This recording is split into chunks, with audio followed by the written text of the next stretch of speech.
দর্শক আমন্ত্রণ জানাচ্ছি সিলেট ভিউ সম্প্রচারে। সাথে আছি আমি নিবেন্দু তালুকদার।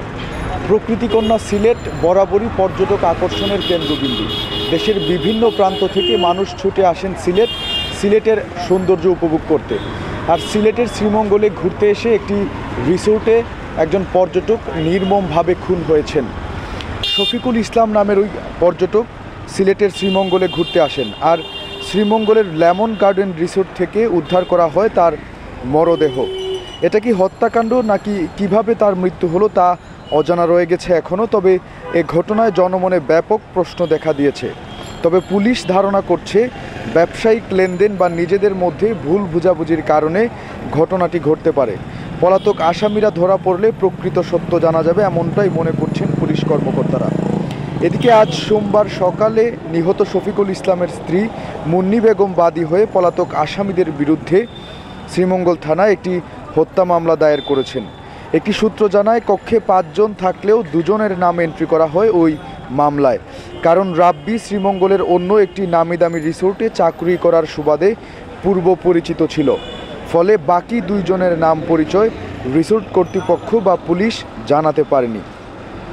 জানা যায় 25 আগস্ট সকালে প্রায় 7:45টার দিকে চাঁদপুরের শহরাস্তি উপজেলার খাসের বাড়ি গ্রামের আবুল খায়েরের ছেলে মোহাম্মদ নুরুল আমিন সহ রাব্বি সহ অজ্ঞাতনামা আরও মধ্যবয়সী 3 জন পর্যটক শহরতলির ডলুবাড়ি এলাকায় হোটেল লেমন গার্ডেন রিসোর্টের বৃষ্টি বিলাসের রুম নং 5-এ থাকার জন্য ওঠেন।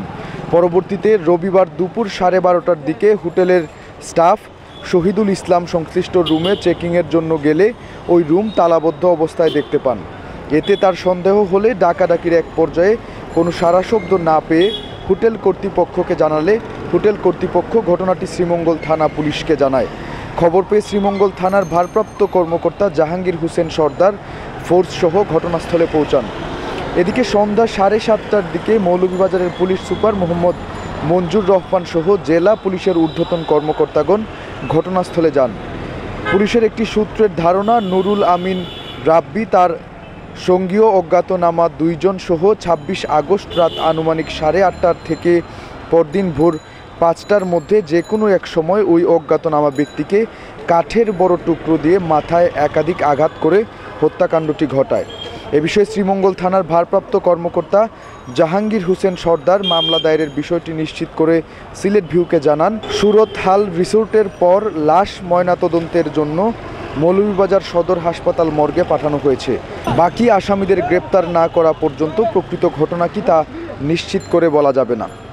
দর্শক দেখতেই পাচ্ছেন, ঘুরতে এসে সিলেটের শ্রীমঙ্গলে একজন পর্যটক নির্মমভাবে খুন হয়েছেন এবং তার আসামিদের এখনও গ্রেপ্তার করা যায়নি। তবে শ্রীমঙ্গল পুলিশ আশা করছে খুব শীঘ্রই আসামিদের ধরতে পারবে এবং কেন তারা এই হত্যাকাণ্ডটি ঘটালো এ ব্যাপারে বিস্তারিত বলতে পারবে। এই ব্যাপারে এখনকার মতো আমার কাছে এই ছিল সর্বশেষ। এতক্ষণ আমাদের সাথে থাকার জন্য সবাইকে অসংখ্য ধন্যবাদ।